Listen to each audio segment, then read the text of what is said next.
Oke, jadi kita mulai kuliah kita 1, 2, 3, 4, 5, 6, 7. Oke, kuliah kita ini bioantropologi. Kalau yang sudah di IPB akan tahu bahwa kuliah ini sama persis dengan kuliah biologi manusia di S1. Gitu. Dan sama persis seperti kuliah manusia Bhinneka Tunggal Ika di S3.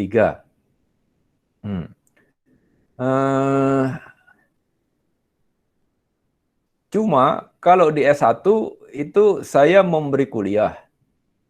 Ya. Tetapi kalau di S2, S3 itu umumnya saya tidak memberi kuliah. Gitu. Jadi graduate student itu diharapkan untuk punya inovasi.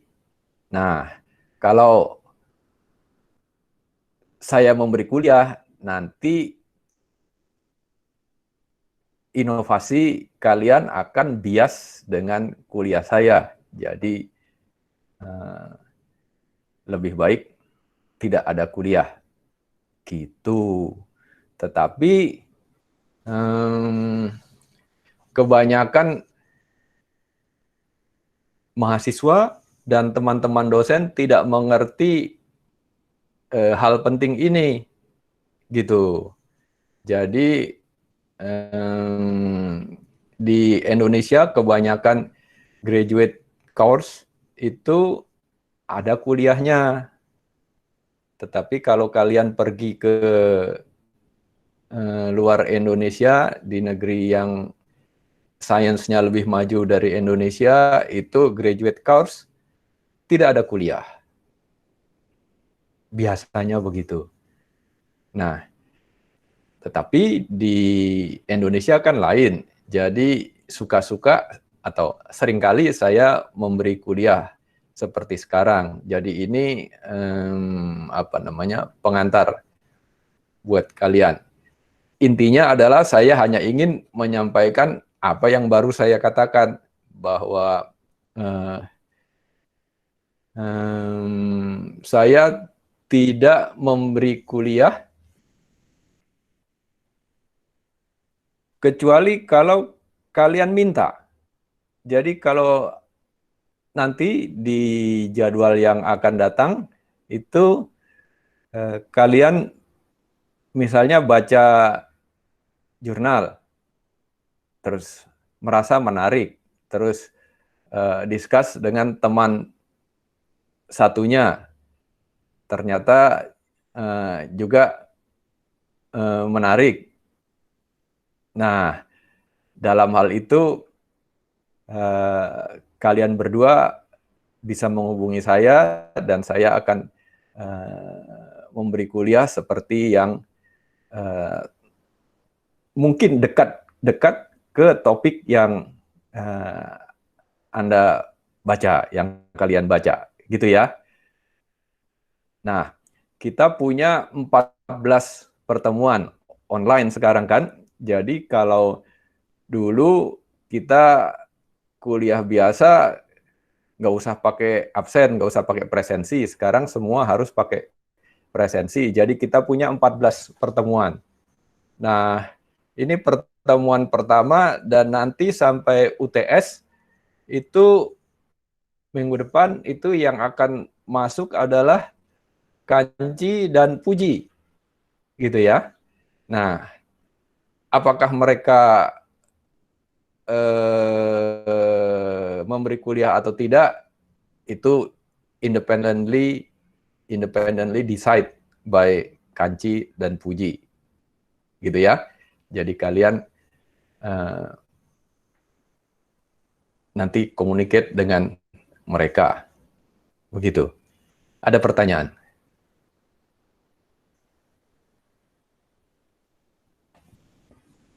Gampang ya. Jadi kuliah saya pun bisa kalian gunakan untuk mengerjakan tugas dari mata pelajaran yang lain. No big deal. Jadi silahkan. Gitu ya. Oke. Tetapi sekarang kalau tidak ada pertanyaan, saya kemarin ngajar biologi umum. Jadi lihat, oh sama. Lihat papan tulis saya. Bisa lihat ya? Terlihat, Pak. Bisa, Pak. Oke, jadi saya akan masuk ke sistem hayati. Jadi kita melihat semua makhluk hidup itu sebagai sistem hayati. Sekarang kita lihat bagaimana sistem hayati itu. Beberapa kalian mungkin sudah tahu ini, tetapi ada beberapa yang belum pernah mendapatkan ini. Jadi saya ulang.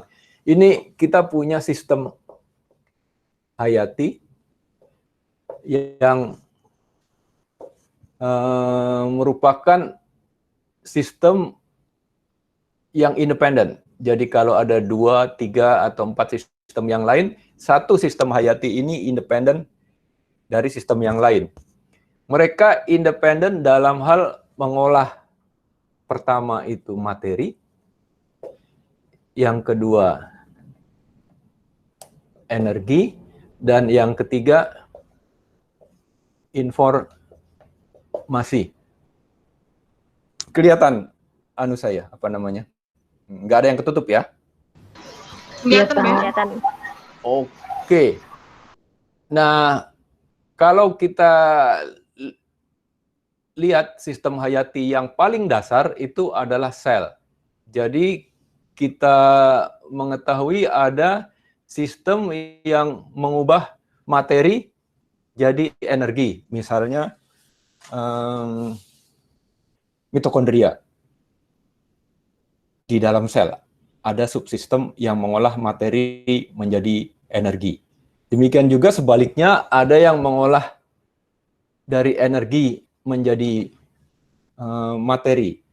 Misalnya energi yang sudah disimpan dalam ATP dan molekul-molekul berenergi tinggi yang lain itu akan diubah menjadi misalnya lemak. Begitu ya. Jadi disimpan di bawah kulit kita, misalnya epidemi obesitas sekarang itu karena terlalu banyak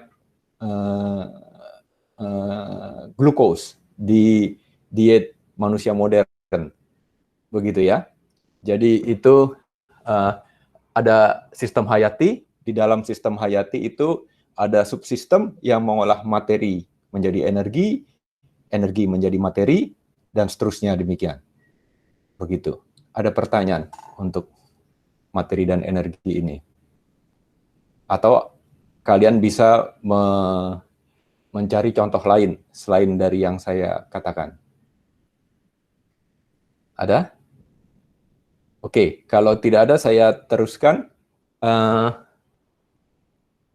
Nah, di dalam sistem hayati ini semua pengolahan, semua pengelolaan itu dikendalikan oleh informasi. Nah, informasi yang ada di dalam sel itu terutama disimpan dalam bentuk molekul kimia, yaitu DNA. Dan karena DNA ini DNA ini diturunkan dari generasi yang satu ke generasi berikutnya, maka kita sebut ini adalah informasi genetik.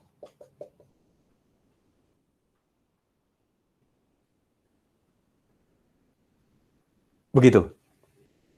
Jadi ini konsep paling dasar dari biologi. Saya kira kalian semua sudah tahu ini. Jadi informasi ini, apa yang ada di dalam gen, itu mengendalikan pengolahan atau pengelolaan materi menjadi energi, energi menjadi materi, dan demikian seterusnya. Dan dia juga mengolah dirinya sendiri, mengelola dirinya sendiri. Begitu. Di dalam satu sistem hayati yang independen dari sistem hayati yang lain. Begitu. Ada pertanyaan?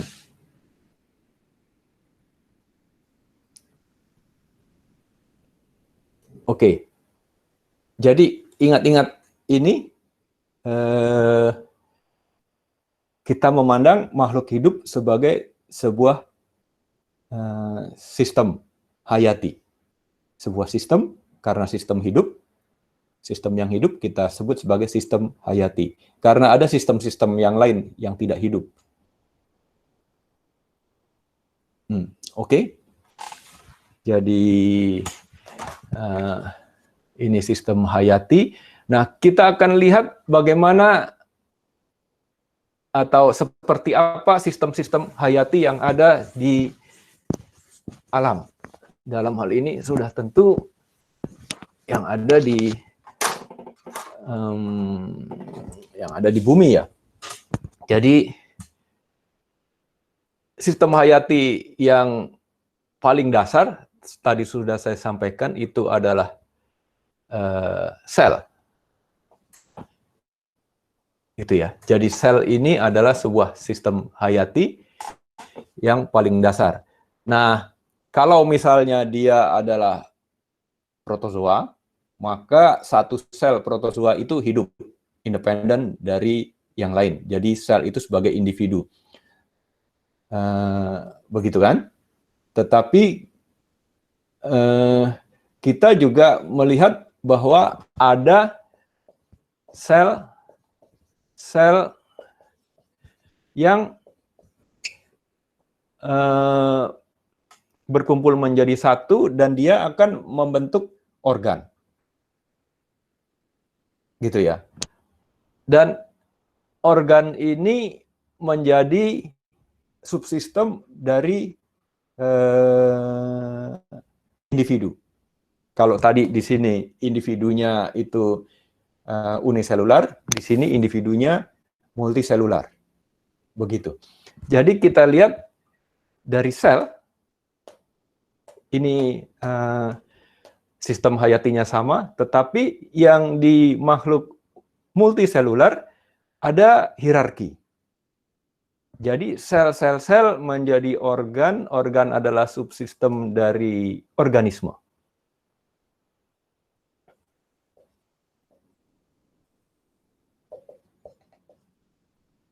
Begitu ya. Jadi kita lihat di sini ada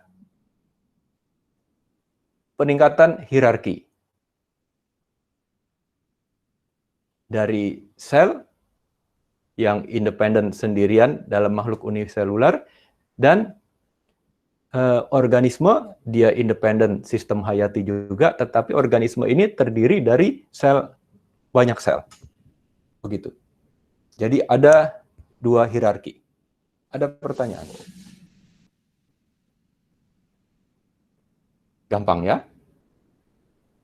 Kalian tahu ini semua dari SD sampai sekarang di pasca. Ada pertanyaan? Belum, Pak. Belum. Oke.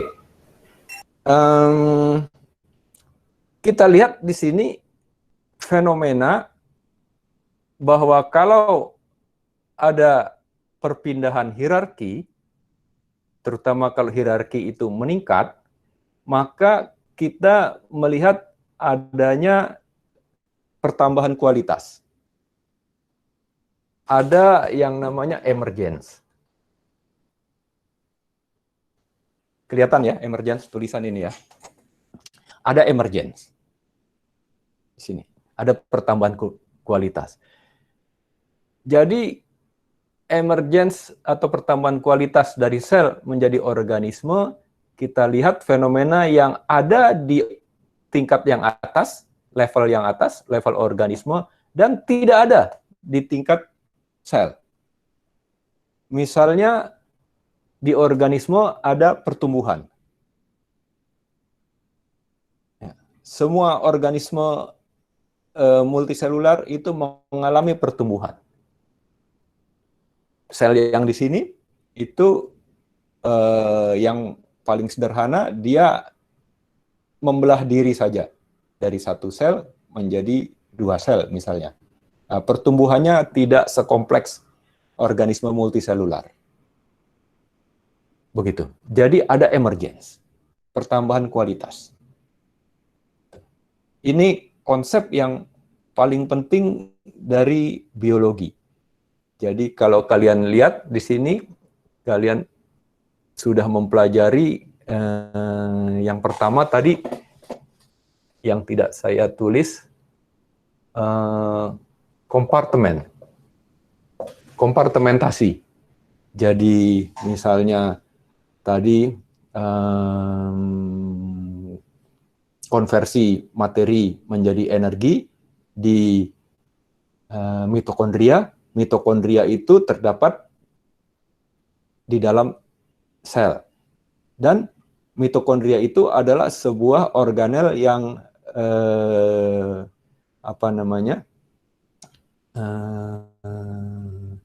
yang bekerja untuk efisiensi dan efektivitas, maka dia berada di dalam, maka dia merupakan kompartemen. Jadi mitokondria itu kan diselubungi oleh membran ganda. Jadi membran ganda itu membuat mitokondria sebagai sebuah kompartemen.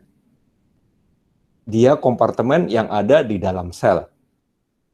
Sel itu sendiri juga diselubungi membran ganda, kompartemen juga. Gitu. Kemudian sel-sel membentuk organ. Misalnya jantung, paru-paru, usus, ginjal, itu kompartemen juga. Gitu ya. Jadi kita melihat konsep dasar dari biologi modern itu adalah kompartementasi dan emergence. Ini 2 konsep biologi utama yang hampir-hampir saya lihat tidak diajarkan di textbook di Indonesia. Ada yang sudah pernah dapat kompartementasi dan emergence dari luar IPB? Adakah? Sudah pernah dengar? Belum, Pak. Belum, Pak. Belum, Pak. Belum, Pak. Oke, jadi kompartementasi dan emergence ini yang bisa menjelaskan, mendeskripsi bagaimana sistem hayati, yaitu diri kita atau spesies yang lain itu bisa hidup di ekosistem kita. Oke, jadi kompartementasi, emergence itu terlihat di dalam perkembangan sistem hayati. Oke, jadi dari sel meningkat menjadi organisme. Ada pertanyaan di sini? Oke, saya lanjutkan. Nah, dari sel menjadi organisme, kalian lihat logiknya atau silogismenya, sel-sel-sel menjadi organisme. Gitu kan? Maka apakah ada peningkatan lagi di sini? Bagaimana? Ada atau tidak peningkatan lagi? Misalnya dari organisme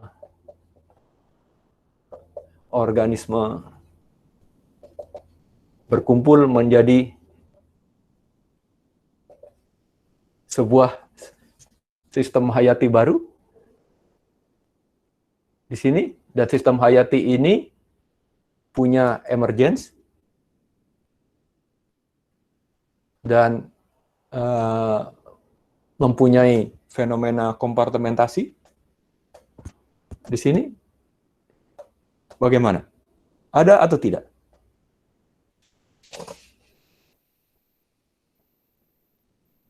Jadi sel, organisme. Organisme jadi apa di sini? Dan di sini harus Populasi mungkin Pak. populasi. Tetapi tadi syaratnya kalau dia sebuah sistem hayati, dia mengolah materi, energi, dan informasi sebagai satu kesatuan. Endah yang masih hidup, hidup apanya? Unmute maksudnya. Ada di sini? Populasi? Spesies, Pak. Hah? Spesies? Iya. Spesies. Spesies. Misalnya? Memiliki aliran genetik gitu, Pak. Antar organisme. Ya, memiliki aliran genetik ya, betul. Semuanya seperti itu. Sistem. Membentuk sistem aliran genetik, misalnya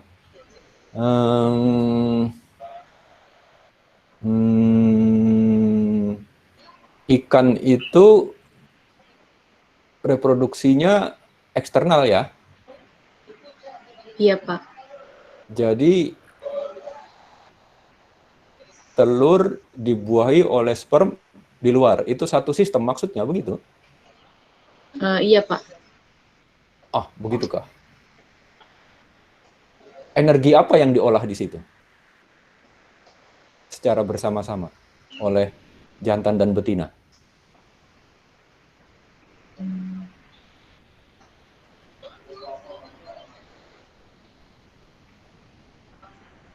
Materi apa yang diolah di situ sebagai jantan atau betina?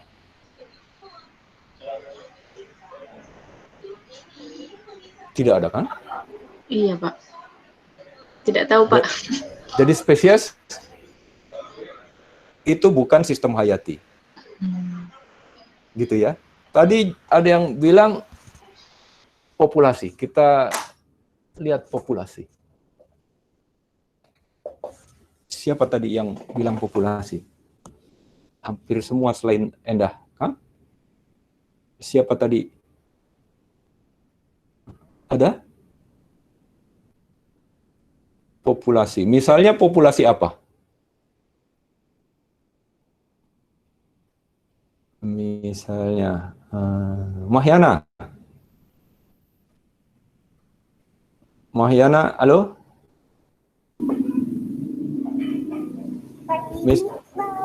Misalnya populasi apa, Mahyana? Sebut saja. Populasi makhluk hidup.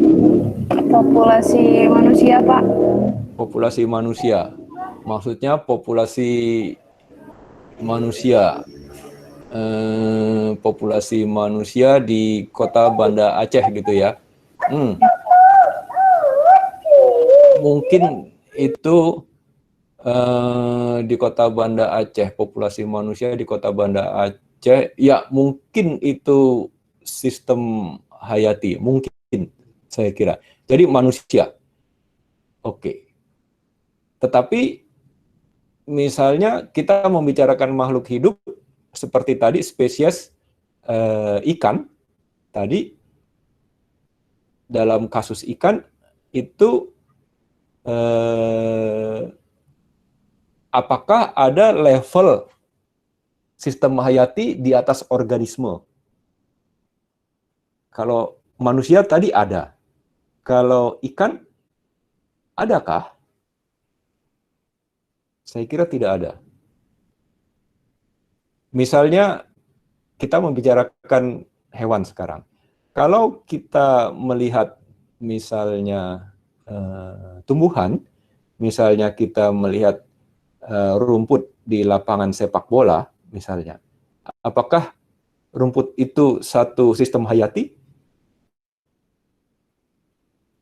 Bagaimana? Apakah rumput itu satu sistem hayati? Apakah individu rumput yang satu itu bekerja bersama dengan individu rumput yang lain untuk mengolah materi, energi bersama-sama sebagai satu sistem? Saya kira tidak. Ya. Tidak kan? Tidak. Oke. Jadi ada peningkatan hierarki dari organisme, tetapi tidak semua spesies. Gitu. Manusia ada, tetapi spesies yang lain tidak. Nah, karena itu dia bukan konsep populasi di sini. Tetapi kita sebut di sini sebagai social group. Kelompok sosial. Kelompok sosial. Saya kira siapa tadi yang di Muncar bisa cerita kelompok sosial yang mau diteliti? Halo, Hasan. Iya, Pak. Bagaimana ceritakan kelompok sosial yang mau sampean teliti? Kalau yang saya teliti monyet ekor panjang, Pak, di Alas Purwo. Ya, kelompok sosialnya bagaimana? Yang manusia ya, Pak, atau monyetnya? Terserah. Tetapi kalau sampean sudah mempelajari Alas Purwo, coba ceritakan bagaimana monyet ekor panjang di Alas Purwo. Kalau monyet ekor panjang di Alas Purwo itu aktivitas hariannya biasanya dipengaruhi oleh manusia, juga dipengaruhi oleh alam. Untuk kegiatannya ya seperti makan gitu, Pak. Bagaimana mereka makan? Kalau mereka makan itu biasanya ada yang dibawa ke pohon, terus ada yang memang makannya berada di terestrial gitu, Pak. Berbeda-beda vertical usage-nya. Siapa yang mengarahkan pergi ke pohon di lokasi A atau tapi tidak pergi ke pohon di lokasi B? Nah, itu tergantung interaksi sosial juga sih, Pak, dari mereka. Jadi ada interaksi sosial di sana? Iya. Dan bagaimana interaksi sosial itu menentukan lokasi A dan bukan lokasi B? Mungkin salah satunya kan ada hierarki itu, Pak. Ada yang spesiesnya lebih dewasa, remaja, dan anak-anak gitu, Pak. Selain dipengaruhi oleh ketersediaan pakan yang tersedia itu di mana gitu, Pak. Kalau pakan yang tersedia ketika waktunya itu manusia jarang di sana, ya mungkin kebanyakan monyet ekor panjang lebih banyak berada di pohon-pohon gitu, Pak. Tapi kalau seumpama manusia itu yang datang di sana itu lebih banyak atau di hari lain yang lebih banyak, maka ya monyet ekor panjang juga ada yang berada di bawah gitu, Pak, atau di terestrial. Tahu konsep alpha male? Alpha male yang itu, Pak, yang menjadi pemimpin semua kelompok, Pak. Oke.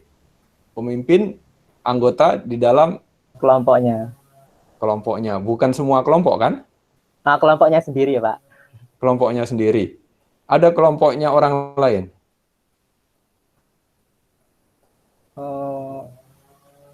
Manusia, gimana Pak maksudnya? Tadi kita kan membicarakan kera ekor panjang ini Iya, Pak. di Alas Purwo. Tadi ada alpha male di dalam kelompoknya sendiri. Iya. Adakah alpha male yang lain di dalam kelompok yang lain? Oh, ada, Pak. Ada. Bagaimana interaksi dua kelompok itu? Interaksi antar dua kelompok itu masing-masing menjaga kelompoknya masing-masing, Pak. Ada kalanya dari kelompok lain itu menjamah dari kelompok lain gitu, Pak. Jadi kayak ada semacam pertikaian untuk merebut wilayah kekuasaan gitu, Pak. Untuk merebut kelompoknya yang lain gitu, Pak. Jadi Mungkin ada infanticide mungkin ya di akhir-akhir itu. Infanticide? Ya, Oke, kita kalau nggak bicarakan itu ya, ya. ya terlalu. Tetapi dari cerita Anda itu artinya kelompok yang satu dengan kelompok yang lain itu independen kan? Iya, independen. Apakah satu kelompok itu merupakan sistem hayati seperti yang saya ceritakan tadi, mengolah materi, energi, dan informasi di dalam satu kelompok sosial?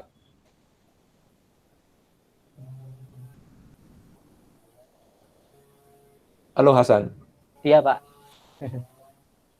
begitukah? Atau tidak? Hmm, belum sempat kepikir Pak yang itu. Oke, jadi sebagai satu kelompok, si monyet ekor panjang, menurut cerita sampean tadi, itu kalau ada manusia, artinya kalau ada bahan pangan. Kalau ada pangan, begitu bukan? Iya, Pak. Oke, jadi pangan, jadi materi. Materi mereka makan, jadi menjadi energi di dalam tubuhnya, gitu kan? Terus di dalam kelompok itu alpha male itu akan menentukan apakah berkelahi dengan kelompok yang lain atau tidak, atau mereka lebih baik menyingkir pergi ke tempat lain. Jadi ada symbolic communication di situ, begitu ya? Itu yang sampean lihat tidak? Iya, Pak, seperti itu. Begitu kan? Jadi satu kelompok kera itu adalah satu sistem hayati, begitu ya? Jadi kita sekarang menemukan bahwa dari organisme itu akan membentuk kelompok sosial. Kelompok sosial ini adalah sistem hayati yang mengelola materi, energi, dan informasi secara independen dari kelompok sosial yang lain. Begitu ya. Dan kita sudah diceritakan oleh Mas Hasan tadi bahwa kelompok sosial ini punya kompartemen. Apa kompartemennya? Halo Mas Hasan. Iya, Pak. Apa kompartemennya?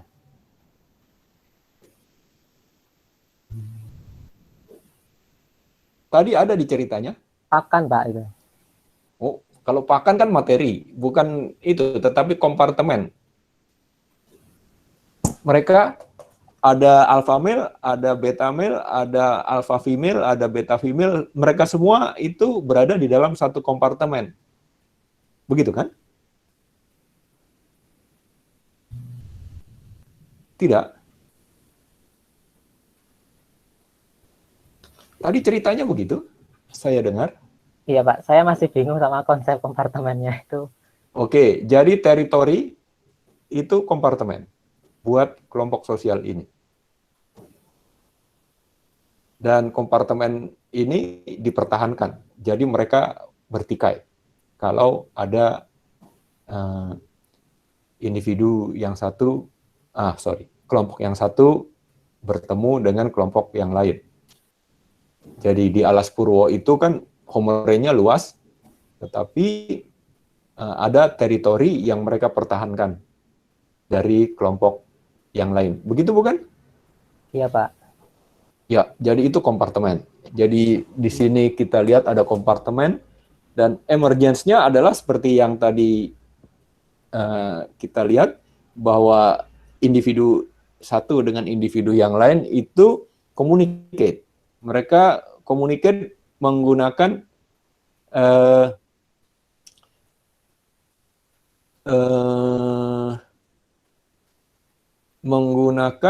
medium yang berbeda dari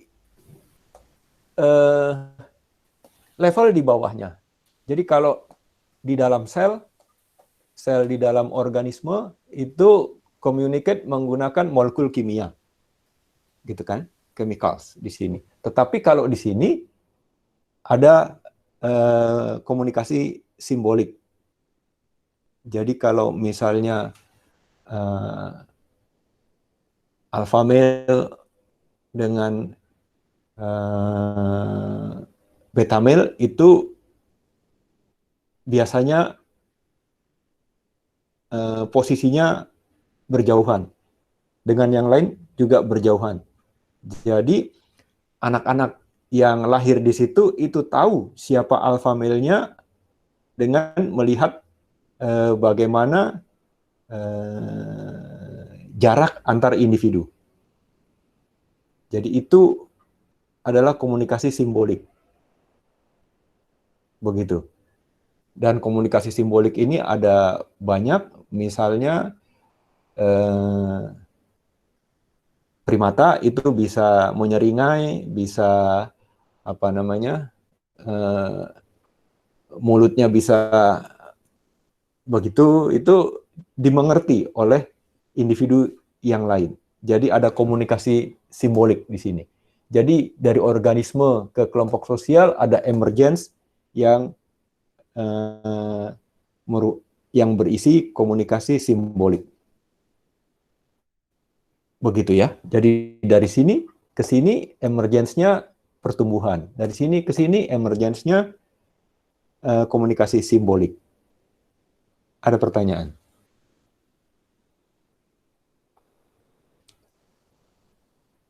Ada pertanyaan?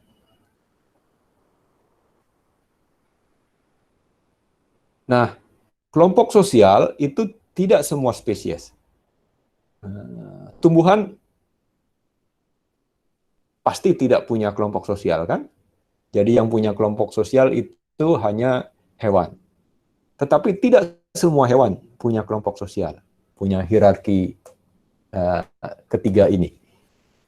Yang punya itu misalnya primata.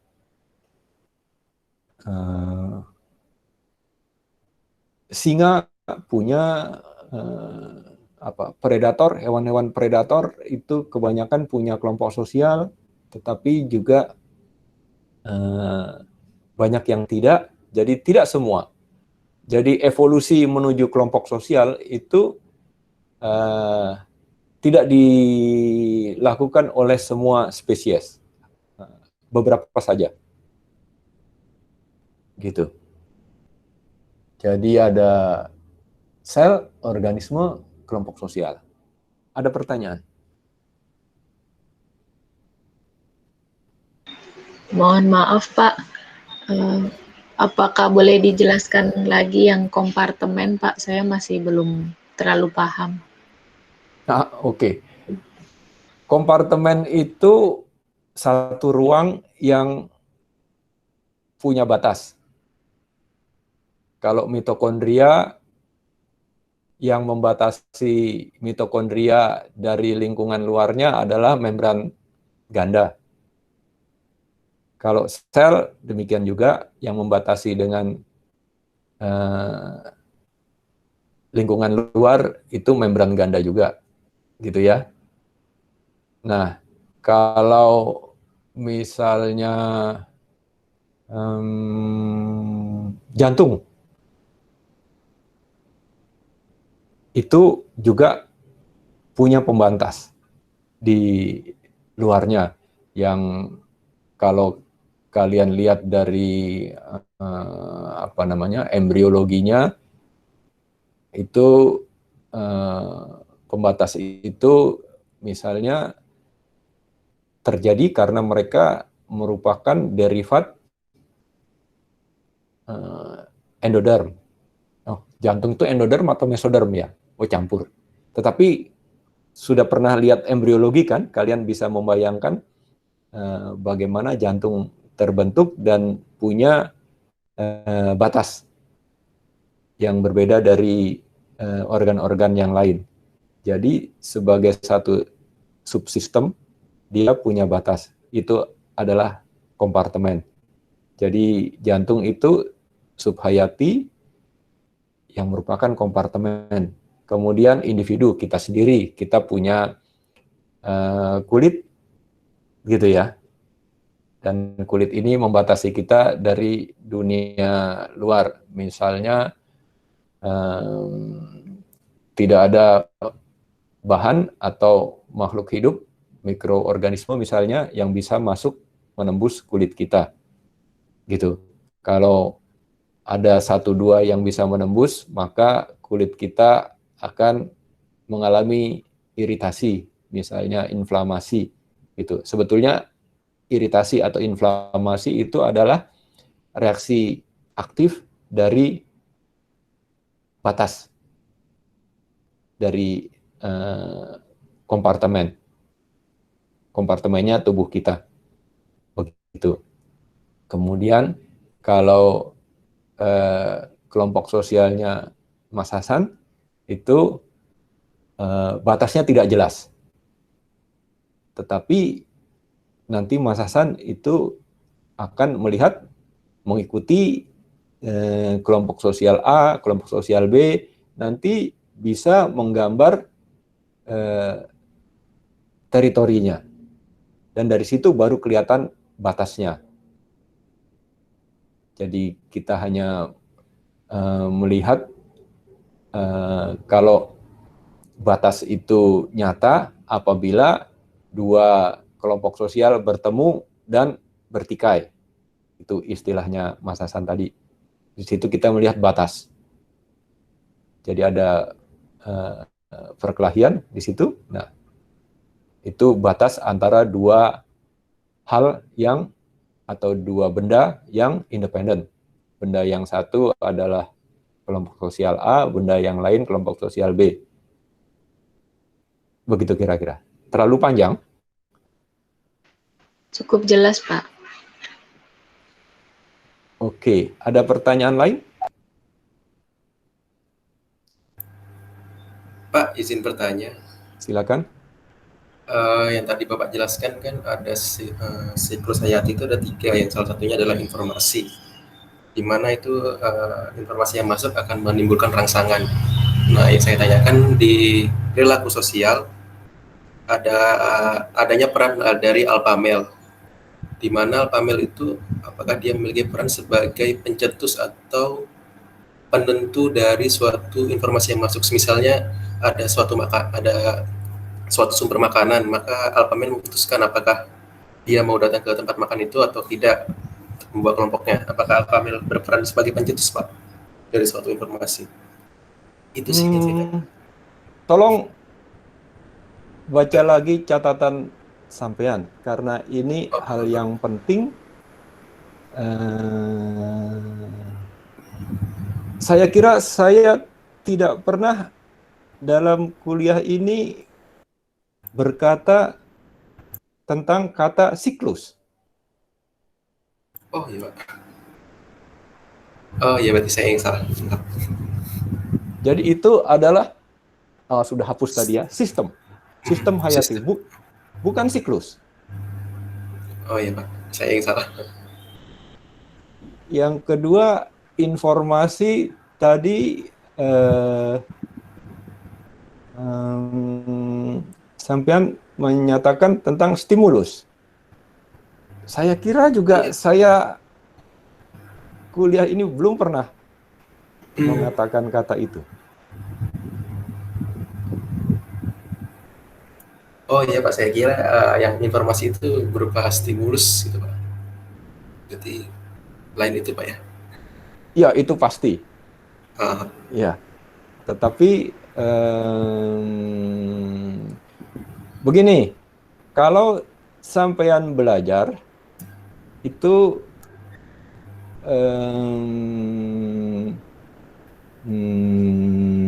ini juga soal komunikasi, soal informasi. Jadi kita lihat ada yang namanya komunikasi atau perjalanan informasi itu di pengolah informasinya adalah otak, gitu ya. Itu otak itu akan menerima informasi dari luar, misalnya dari mata. Jadi kita melihat tulisan, misalnya. Tulisan sistem, misalnya. Kemudian tulisan sistem itu masuk ke otak. Itu namanya bottom up. Jadi stimulusnya di luar, lalu masuk ke otak. Itu bottom up. Dari bawah ke atas. Kita bilangnya begitu. Tetapi ada lagi komunikasi yang namanya top down. Jadi seperti yang sampean demonstrasikan, itu sampean tidak bilang sistem hayati, tetapi siklus hayati. Karena yang ada di otak sampean adalah siklus, bukan sistem. Saya kira ini terlihat jelas. Begitu. Bukan? Begitu bukan? Iya, Pak. Saya Oke. yang salah. Oke, jadi ini kesempatan yang langka untuk mendapatkan contoh yang sangat jelas seperti ini dalam hal belajar. Belajar itu bottom up dan top down, begitu. Nah, nanti Anda pastikan sendiri yang mana yang harus Anda lakukan, apakah bottom up ataukah top down. Dua-duanya penting, tetapi ketika belajar dan ketika Anda mendapat tugas untuk meringkas sesuatu, meringkas jurnal misalnya, itu antara bottom up dan top down itu harus seimbang. Atau suatu saat bottom up-nya banyak, di lain pihak, misalnya kalau Anda menulis tesis nanti, top down-nya yang harus banyak. Begitu ya? Oke. Kalau saya kira ini juga pengetahuan baru buat kalian, bagaimana cara belajar. Jadi kalau top down itu terlalu banyak, maka kalian tidak akan bisa belajar. Jadi untuk belajar itu bottom up. Begitu. Nanti menulis tesis top down. Begitu ya?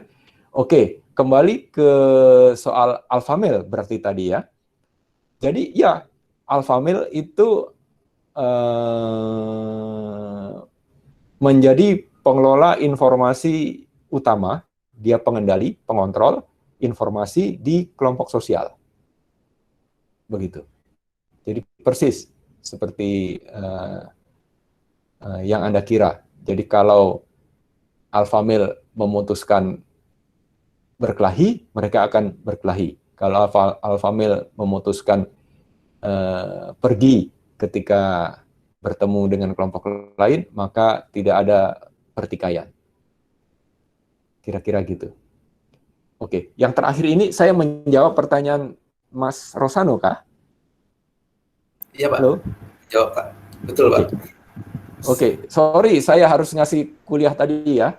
Nggak biasa saya ngasih kuliah, tapi itu saya kira top down, bottom up itu pengetahuan yang penting buat Anda. Iya, Pak. Terima kasih, Pak. Ada lagi pertanyaan lain?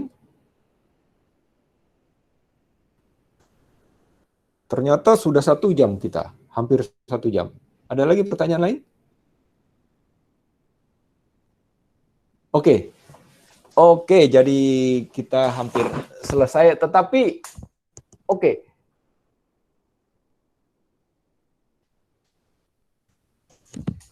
Kelihatan tidak? Halo, Terpotong, ini terpotong. Begini kelihatan tidak? Kelihatan, Be. Oke. Ada tidak ini? Ada. Ada. Jadi tolong ceritakan. Artinya di sini artinya kan kelompok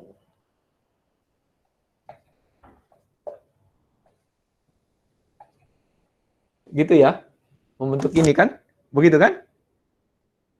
Iya Yanti, begitu. Iya, Be. Apa ini?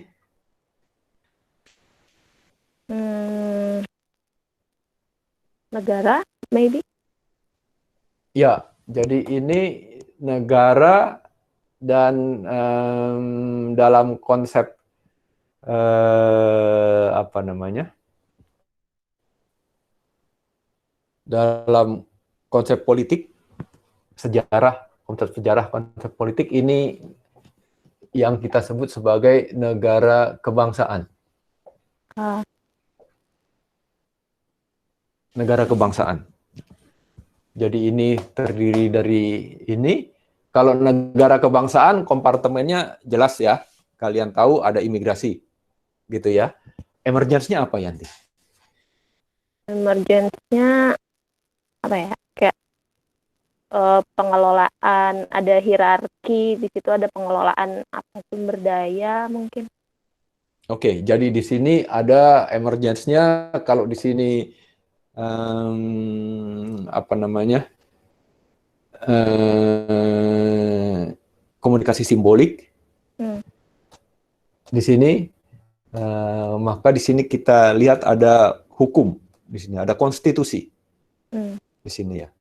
Dan apa sebabnya kita bilang konstitusi itu adalah emergency? Karena kalau kalian lihat di sini, semua informasi di sini itu berdasarkan DNA. Informasi yang mengelola ini semua, sel, organisme, kelompok sosial, itu semuanya informasi yang disimpan dalam bentuk DNA di sini. Jadi seperti tadi Mas Rosano itu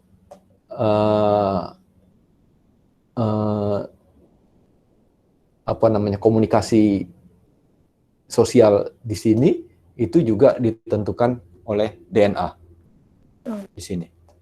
Semua di sini. Ada beberapa hal yang diperoleh dari belajar, itu pasti ada.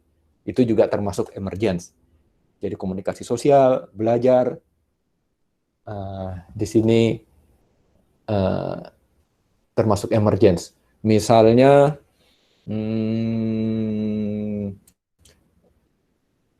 Mas Hasan pasti pernah mendengar cerita ada monyet Jepang yang belajar mencuci apa namanya, mencuci ubi.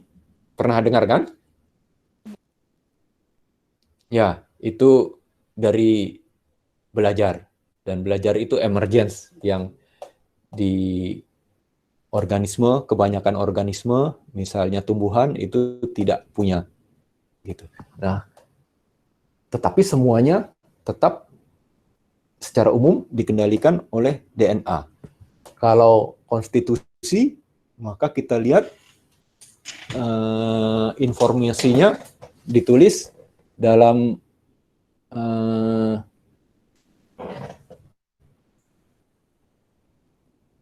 bentuk yang lain dan disimpan di luar tubuh.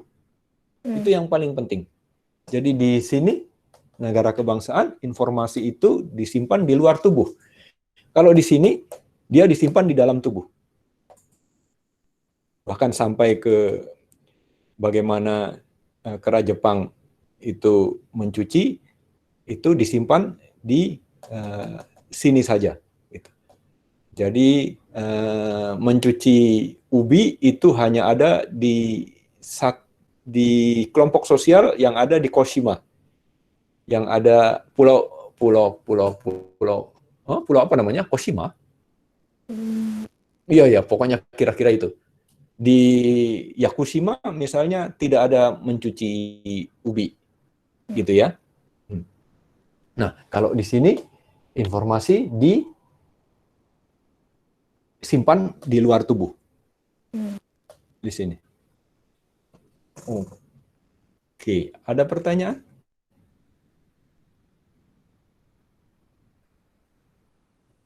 Nah, bioantropologi itu terutama soal fenomena-fenomena hayati yang ada di dua daerah ini, kelompok sosial dan negara kebangsaan ini. Jadi walaupun kita mempelajari sel misalnya, itu perspektifnya adalah ke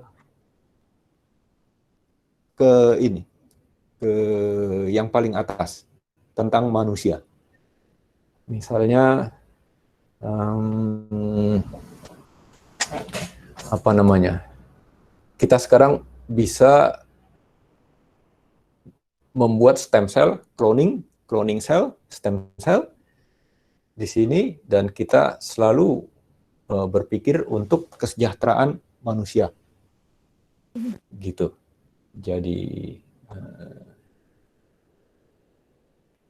sebagai sebuah ilmu itu fenomena-fenomena yang ada di sini itu untuk manusia di sini, dan terutama itu tidak perlu dikatakan karena yang punya level terakhir ini, level 4 ini itu cuma manusia. Hewan lain tidak ada. Jadi cuma ini yang punya. Dan kita juga belum melihat dari negara kebangsaan ke negara kebangsaan berkumpul negara-negara kebangsaan membentuk satu satu sistem hayati, kita juga tidak melihat. Gitu ya. Yang kita lihat adalah misalnya Presiden Amerika yang lalu, Trump, itu menerapkan tarif tinggi untuk impor dari Cina, misalnya. Cina membalas. Begitu kan? Akibatnya sekarang, walaupun ada akibatnya untuk ekonomi global, tetapi kita melihat bahwa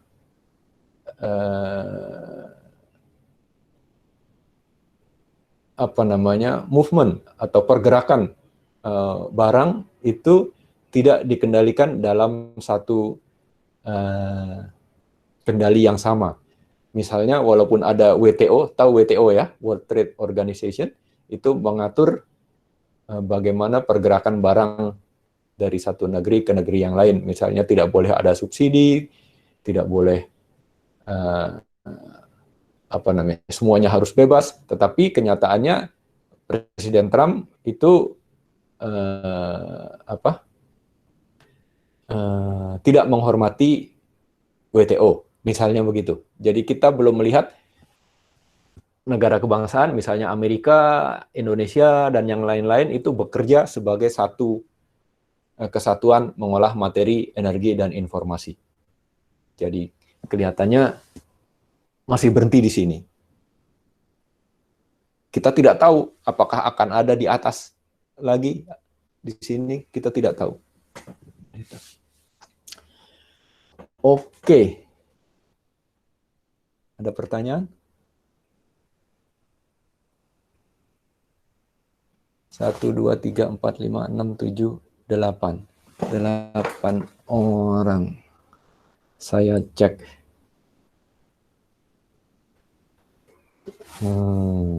Endah Dwi Jayanti, Reksi, Hasan, Mahyana, Cutina, Refda tidak ada. Pasela, Dede Rizal ada ya? Oke.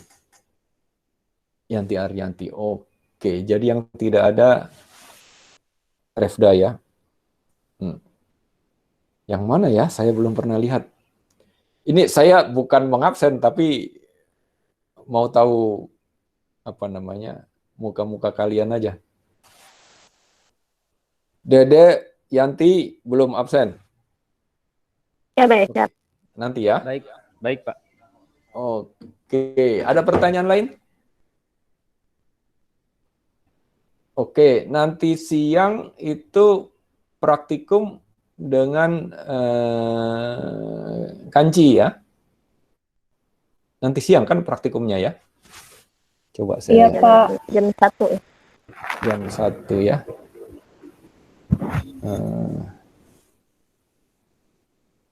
Oh, belum ditulis oleh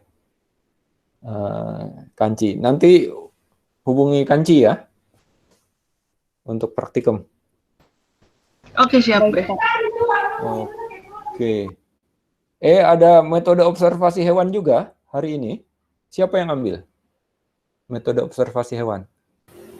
Semester kemarin Pak itu Oh, semester ini tidak ada?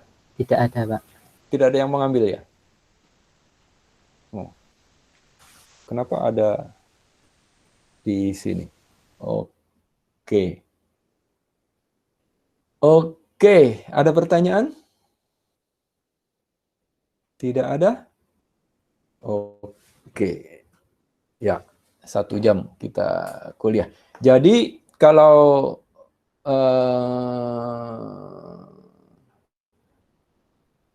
UTS ini kemungkinan Kanci dan Puji dan hubungi mereka bagaimana kuliahnya. Semester depan, UAS dari UTS ke UAS itu kembali ke saya, tetapi kalian absen saja. Kecuali kalau ada yang 2 orang dari kalian, minimum 2 orang dari kalian yang